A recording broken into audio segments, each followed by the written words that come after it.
Thomas and Percy are good friends, but sometimes Percy teases Thomas about being frightened, and he doesn't like that at all. One evening he was dozing happily in the shed, but Percy wanted to talk. "Wake up, Thomas. Are you dreaming about the time you thought I was a ghost?" "Certainly not."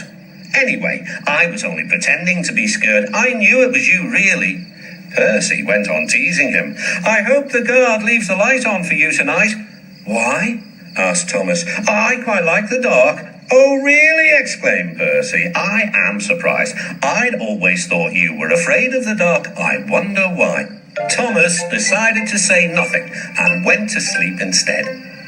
Next day, the Fat Controller arrived. "I would like you to go to the harbour tonight to collect something rather unusual." "What sort of something?" "Wait and see." Percy was moving trucks into a siding. Henry arrived with his goods train. The signalman switched the points and Percy waited on the siding until Henry had steamed by. Then there was trouble. "The points are jammed," called the signalman. "I can't switch them back. The workmen will mend them in the morning. It's too late now." Said Percy's driver. "I'm sorry, Percy, but you will have to stay here for the night." "Where are you going?" asked Percy. "Home for tea," replied the fireman.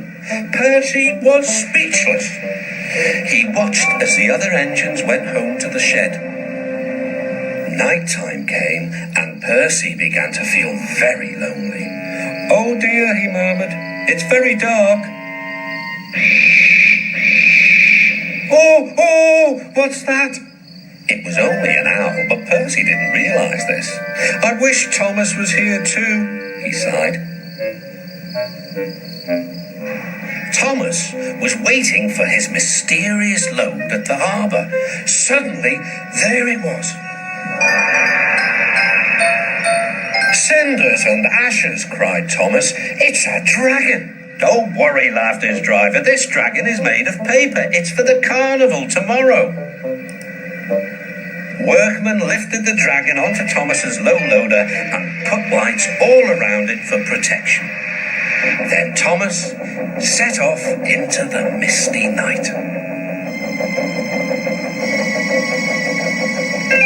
Percy was asleep in his sidings and had no idea that Thomas was approaching him.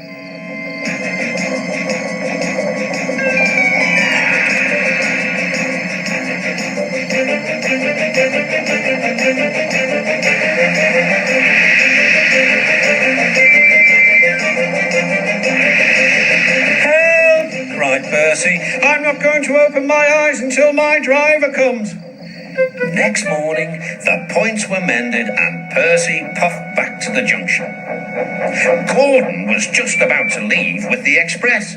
"You'll never guess what I saw last night." Gordon was in no mood for puzzles. "I'm a busy engine. I don't have time for your games." "I've seen a huge dragon. It was covered in lights." Gordon snorted. "You've been in the sun too long. Your dome has cracked."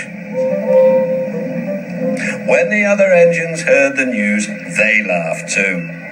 "Look out, Percy," chuckled James, "or the dragon may gobble you up." "No one believes me," puffed Percy. "Maybe I did imagine the dragon after all." But Percy soon found out that he hadn't. "Help! Save me!" cried Percy. "It's all right," whistled Thomas, and he explained about the carnival. "By the way, how was your night out?" Percy decided to tell Thomas the truth. "Well, Percy," said Thomas, "maybe we do get scared sometimes, but if we're not afraid to tell each other, then that means we're quite brave too."